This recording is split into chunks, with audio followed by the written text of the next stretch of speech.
And insights across two Telugu states. Let's get into the latest regional updates. In a visit to the former service center in Gangur, Krishna district, Andhra Pradesh Chief Minister Nara Chandrababu Naidu, along with Ministers Nadendra Manohar and Kollu Ravindra, emphasized that the readings of the service center must match those at mill, warning that discrepancies would lead to action. During this visit, farmer Aknuri Sambashiv Rao shared his positive experience, highlighting that this year's crop yield was significantly better than last year's. He attributed the increase in income to the Mission Harvest program, which earned him an additional 5,000 to 6,000 per acre. Sambashiv also noted that selling grass to biofuel plants would further generate 5,000 rupees, a significant improvement over past cost.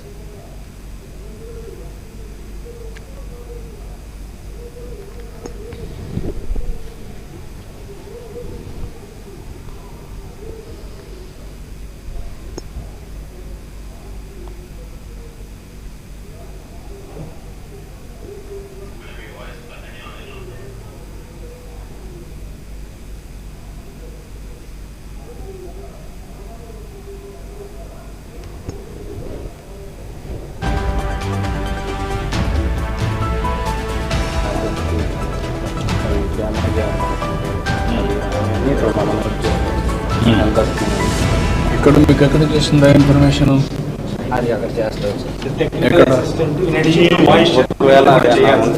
Five test చేస్తారు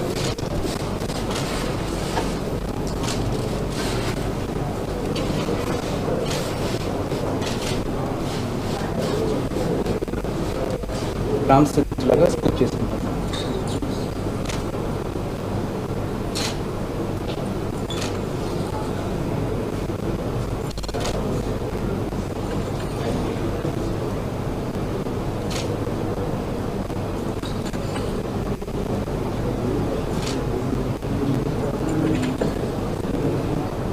five places తీసుకున్నాం sir.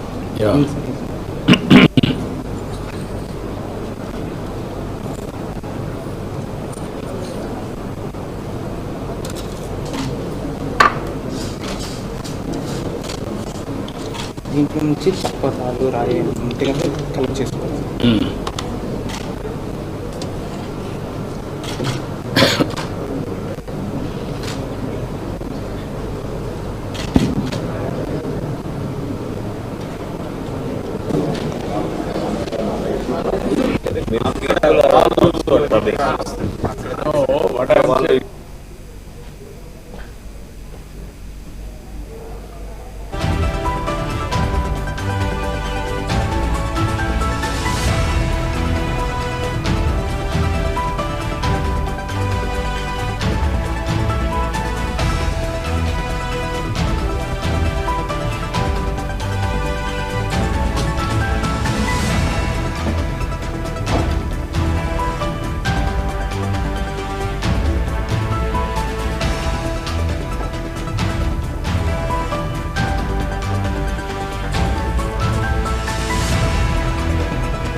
విశ్వసనీయత పోయి తప్పులు చేశాడు.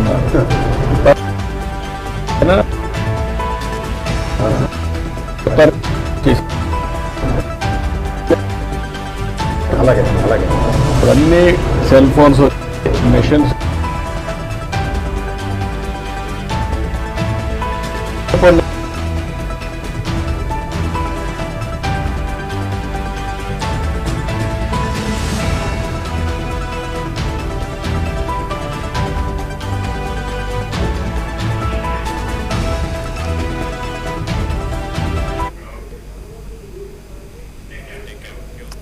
Congress MP Mallu Ravi has strongly criticized the Delhi police, alleging that they are taking action against him based on directives from the Bharatiya Janata Party. Ravi stated that while he is being targeted and cases are being filed against him in connection with the recent riots at Parliament premises, the police have completely disregarded his own complaints. He further accused the BJP of harboring animosity towards Dr. B.R. Ambedkar, claiming that their actions reflect a broader agenda of hatred against the legacy of Dalit icon. Delhi police is under the direction of BJP central government. Police of Delhi is governed by the Home Minister of India. Actually,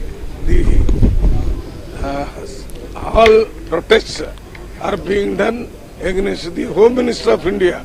So Home Minister of India is threatening us by putting cases. These cases cannot stop our protest against Amit Shah, who has made derogatory comments on Ambedkar. It is not only Congress party, but all those who are loving Constitution are making their protests against the comments made him. It is good for him to come to the house and withdraw his comments and unconditional apology also. If he says, he will be safe.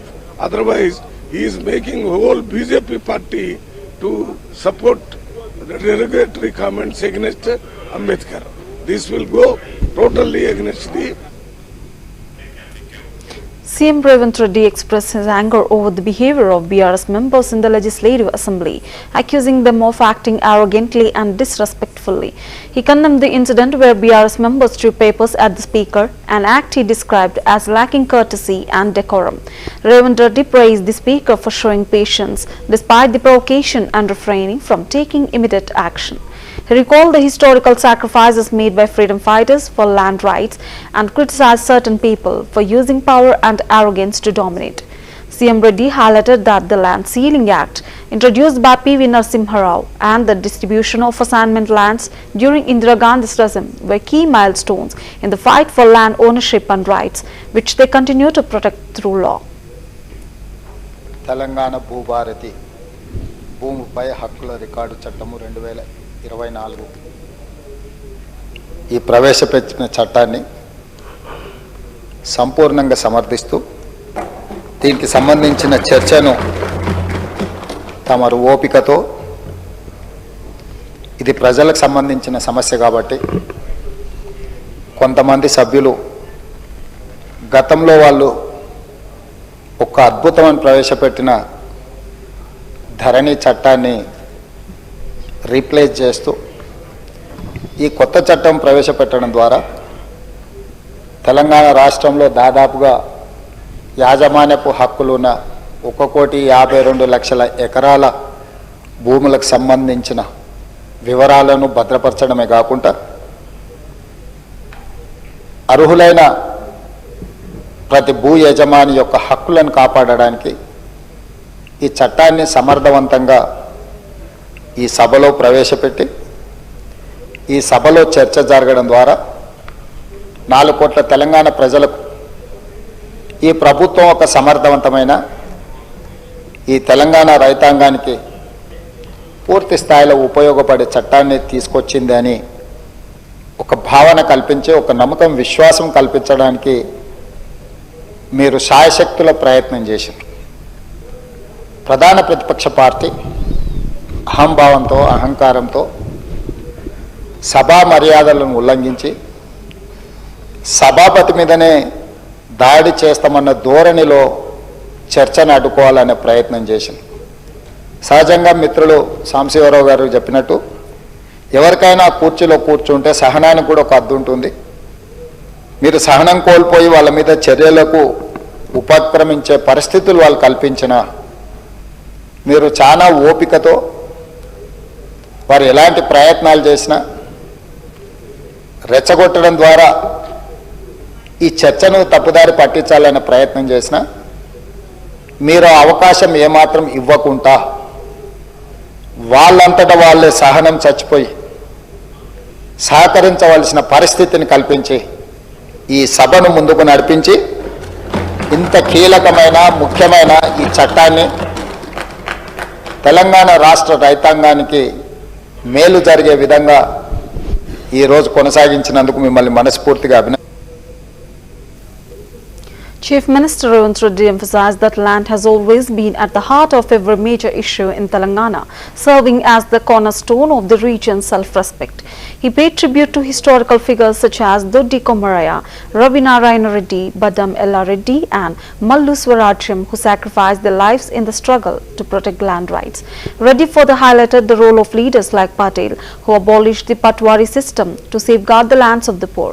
He also praised Indira Gandhi's government for distributing land to the landless, ensuring that the underprivileged were able to retain their dignity. The Chief Minister also pointed to many laws introduced by previous governments to remove encroachments and protect the rights of farmers. Revant Reddy reminded that the UPA government had initiated reforms under the Bhubharti program, which further strengthened land protection and distribution. Telangana Samajam ఈ ప్రాంతం ప్రతి సమస్య భూమి చుట్టూతోనే ముడిపడి ఉన్నది. ఆనాడు ప్రధానంగా communist సోదరులు రావి నారాయణ రెడ్డి గారు కావచ్చు, ఆరుట్ల కమలాదేవి గారు కావచ్చు, మల్లు స్వరాజ్యం గారు కావచ్చు, భీమిరెడ్డి నరసింహారెడ్డి గారు కావచ్చు, ధర్మ భిక్షం కావచ్చు, సరే ఆరుట్ల కమలాదేవి, ఆరుట్ల రామచంద్రారెడ్డి గారు, బద్దం ఎల్లారెడ్డి గారు, మిత్రులు చాలామంది చెప్తా ఉన్నారు, చాకల ఐలమ్మ, ఇట్లా అంటే చరిత్రలో వెనక్కిపోయినా కొద్దిగా వాళ్ళ పోరాటాలన్నీ కూడా వారు ఈ పోరాటంలో అసూలు బాసింది ఈ భూమి కోసమే. ఈ భూమిని ఆత్మగౌరవంగా, ఈ భూమిని హక్కుగా, ఈ భూమి వాళ్ళ జీవించే హక్కు, వాళ్ళకు ఆత్మగౌరవాన్ని తెచ్చిపెట్టేది. దీని మీద కొంతమంది ఆధిపత్యం చెలాయించి అధికారంతో అహంకారంతో ఆధిపత్యాన్ని నిలబెట్టుకోవాలని రకరకాల దాడులు చేసి వాళ్ళను నియంత్రించి నిర్బంధించి వాళ్ళను భౌతికంగా అంతమొందించి అధికారాన్ని నిలబెట్టుకోవాలని చూస్తే ఆనాడు దొడ్డి కొమరయ్య నుంచి దుడ్డుకర్రల సంఘం పెట్టి ఈ భూమిని కాపాడుకునే ప్రయత్నంలో వాళ్ళు విజయం సాధించిండ్రు. వాళ్ళు అమరులు అయిండొచ్చు కాక, కానీ తెలంగాణ సమాజంలో ఉన్న భూమే తమ హక్కు ఆత్మగౌరవాన్ని భావించి సాయుధ రైతాంగ పోరాటం చేసి భూమి కోసం, భుక్తి కోసం, విముక్తి కోసం ఆనాడు వీరోచితంగా పోరాటం చేసి Andhra Pradesh Legislative Assembly Speaker Shintakala Anapatru revealed alarming details about fraudulent pensions across the state. Speaking at the inauguration of a grain purchase center in Maripalam village, Anapatru highlighted that over 3,20,000 individuals are illegally receiving pensions by submitting false age certificates. He pointed out that this fraudulent activity is costing the government a staggering 120 crores per month, amounting to an annual loss of 1,440 crores and a total of 7,200 crores over 5 years. The Speaker emphasized the government's ongoing focus on addressing this issue and preventing further financial losses.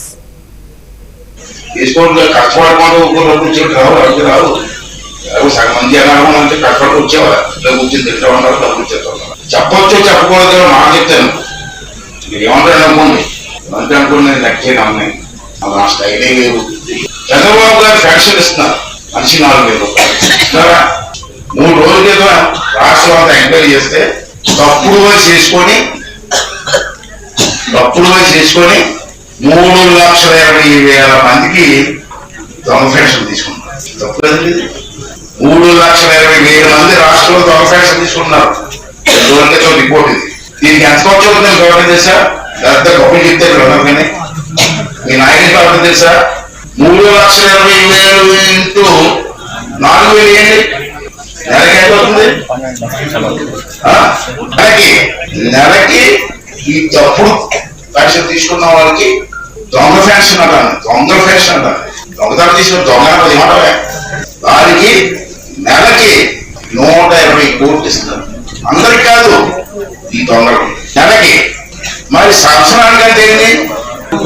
1440 కోట్లు 5 సంవత్సరాలు కట్టేది 5 సంవత్సరాలు ప్రభుత్వం ఇవ్వాలి కదా ఒక 5 సంవత్సరాలు time ఇచ్చేది అది 7,200 కోట్లు 7,200 కోట్లు మిగిలితే తాండవరానికి ప్రాజెక్టులు 3 ప్రాజెక్టులు కట్టచ్చు ఇంత డబ్బు అండి 7,200 కోట్లు అండి 700 కోట్లు కాదు ఇది ఎంతవరకు ఏమంటారు తీసేస్తే ఓట్లు వేయమంటారు దృష్టిలో ఇక్కడ కూడా ఇచ్చేస్తారండి ఇక్కడ అల్లుడు వాళ్ళు ఇవ్వండి కాదట్ట ఇంకొక మందికి ఇవ్వండి మా చంద్రబాబు నాయుడు చెప్పాను నేను ఇది తప్పు అండి అది చూద్దాం అంటే ఏం చూస్తారండి ఇంత డబ్బు కొడతాడు డబ్బు దాని బదులు నోట్లు వేసుకోవచ్చు కారణం కలుపుకోవచ్చు రిజర్వాయర్ కలుపుకోవచ్చు తాళవాలనేది రిజర్వాయర్ 3 కట్టొచ్చు ఈ డబ్బుతో ఒకసారి మనకు ఆలోచించాలి కదా ఎవరు సొమ్ము ఇదంతా ఎక్కడికి వెళ్తుంది సొమ్ము తీసుకోవడం కష్టపడకుండా డబ్బులు ఇచ్చేట్టు రావు అడిగి రావు సగం మంది ఎలా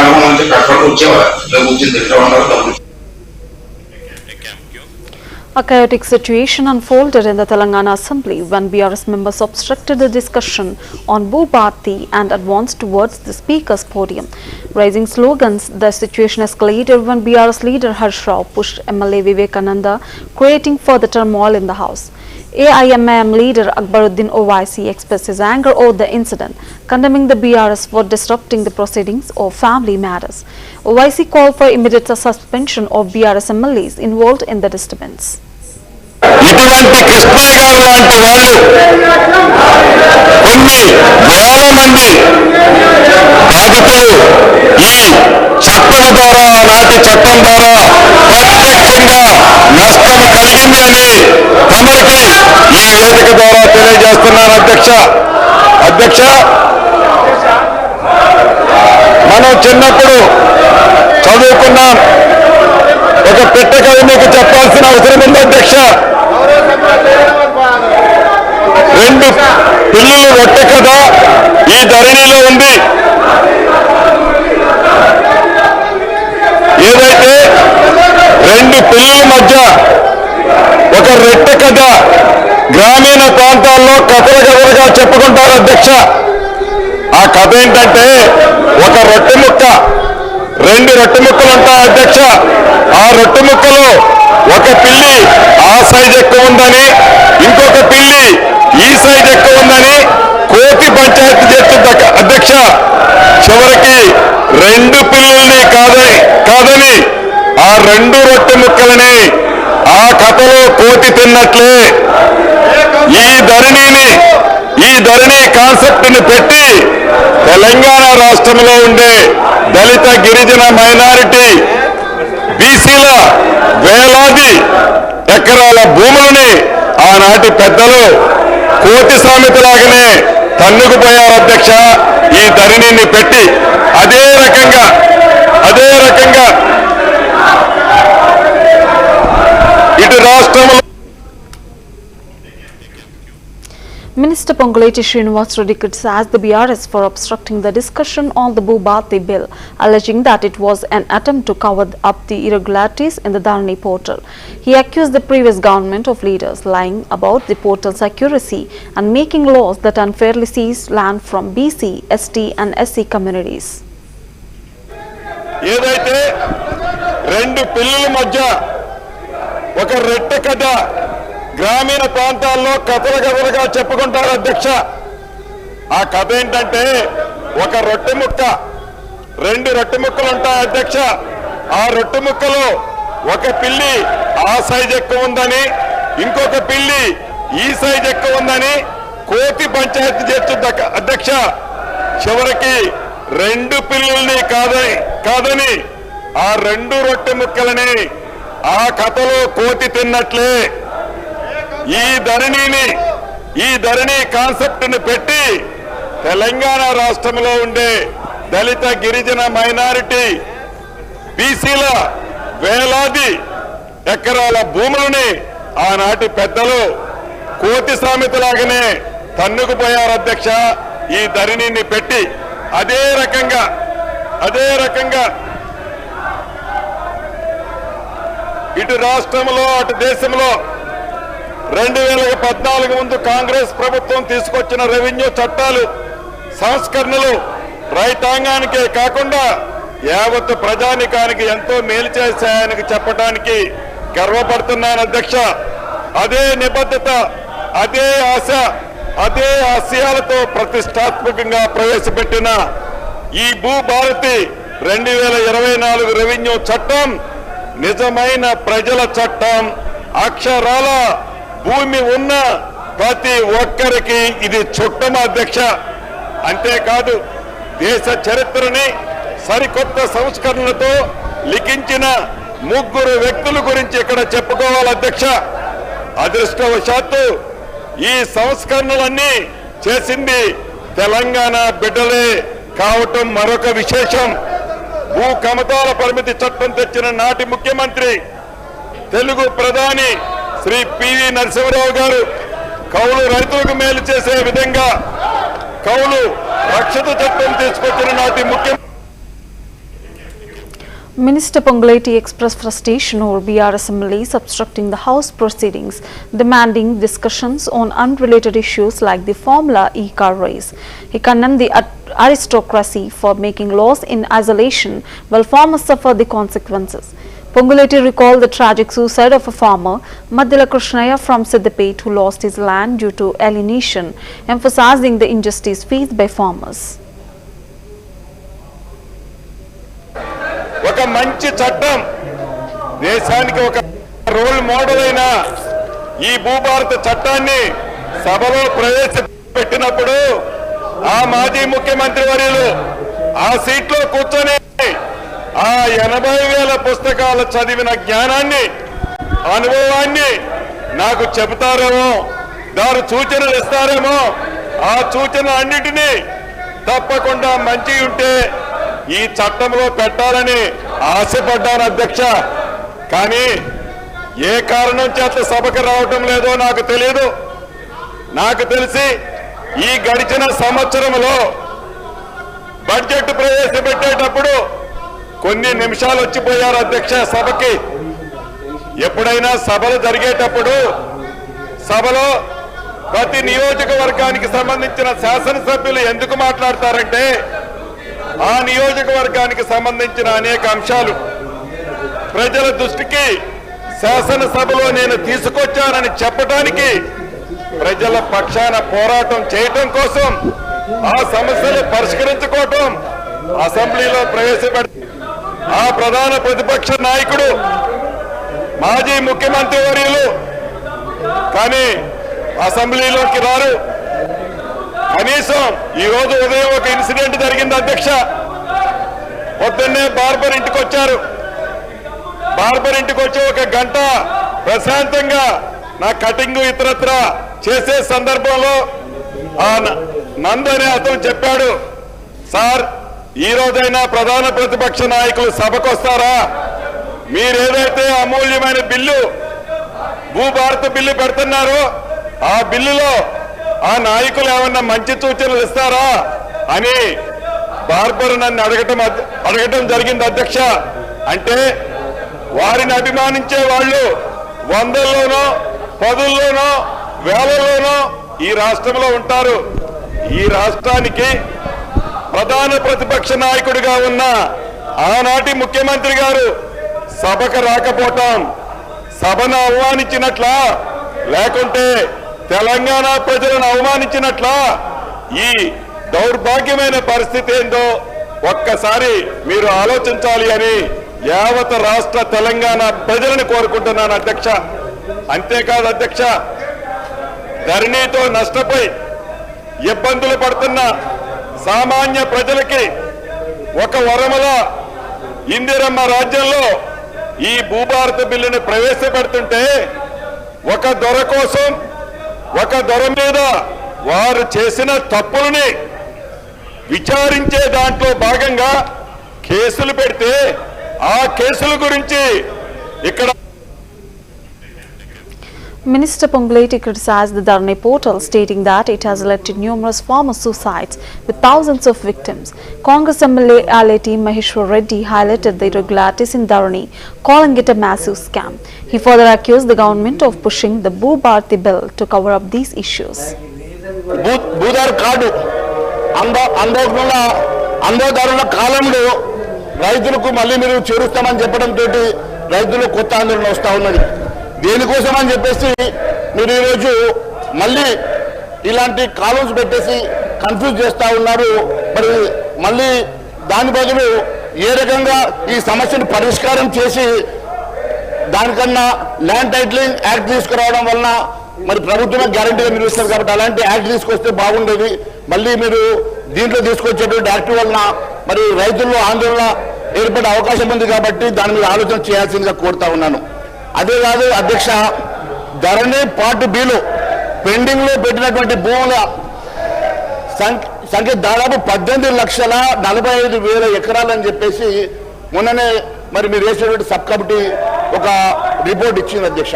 ఆ నివేదికలో చాలా స్పష్టంగా అందులో వివిధ కారణాలతోటి 13,38,000 ఎకరాల భూమి మరి పార్ట్ బిలో పెట్టినట్టు ఏ కారణం లేకుండా 5,07,000 ఎకరాల భూమి పెండింగ్ లో పెట్టారని చెప్పి పేర్కొన్నారు అధ్యక్ష. అంటే దాదాపుగా 18,45,000 ఎకరాలు పార్ట్ బిలో పెట్టి దాంట్లో పెట్టినటువంటి భూముల్లో భూదాన్ భూములు ఉన్నాయి అధ్యక్ష, వక్ఫ్ బోర్డ్ భూములు ఉన్నాయి అధ్యక్ష, దేవాదాయ భూములు ఉన్నాయి అధ్యక్ష, అటవీ భూములు ఉన్నాయి అధ్యక్ష, అంతర్రాష్ట్ర మరి ఎన్నో. Minister Sridhar Babu and Congress MLAs expressed their anger over the BRS members' disruption of the Telangana Assembly, particularly their insistence on discussing the formula e-race issue. Congress members were furious about the breach of House etiquette and criticized the fact that the 9 important issues raised by Harish Rao were being ignored. Business advisory committee పిలిచినప్పుడు మీరు 9 అంశాలు మీ ముందు పెట్టడం జరిగింది అధ్యక్ష. హరీష్ రావు గారే ప్రశాంత్ రెడ్డి గారు వచ్చి ఇద్దరు వచ్చి 9 అంశాలకు సంబంధించి మీరు చర్చ జరగాలని చెప్పారు. ఈ విషయం మాట్లాడిన అధ్యక్ష, ఈ చర్చ గురించి వారు మాట్లాడినరా? బీఏసీలో తీసుకున్న నిర్ణయాలని అమలు చేసే ప్రయత్నంలో మీరు అందరినీ కూడా సమన్వయపరిచి ఈరోజు లీడర్ ఆఫ్ ద హౌస్ బీఏసీకి సంబంధించింది పెట్టడం జరిగింది మీ ముందట. దయచేసి నేను ఇప్పటికి కోరుతా ఉన్నా, కొద్దిగా అయినా చిత్తశుద్ధి ఉంటే రాష్ట్ర ప్రజలకు సంబంధించి రెవెన్యూ అంశాలకు సంబంధించి వారు ధరణి పెట్టినప్పటి నుంచి ఇప్పటి వరకు ప్రజలకు సంబంధించి అనేక అంశాలు అనేక ఇష్యూస్ కూడా వచ్చిన తరుణంలో చాలా కసరత్తు చేయడం జరిగింది అధ్యక్ష. శ్రీనివాస్ రెడ్డి గారు మా అధికారులు. Well, these are the latest regional updates. Stay tuned to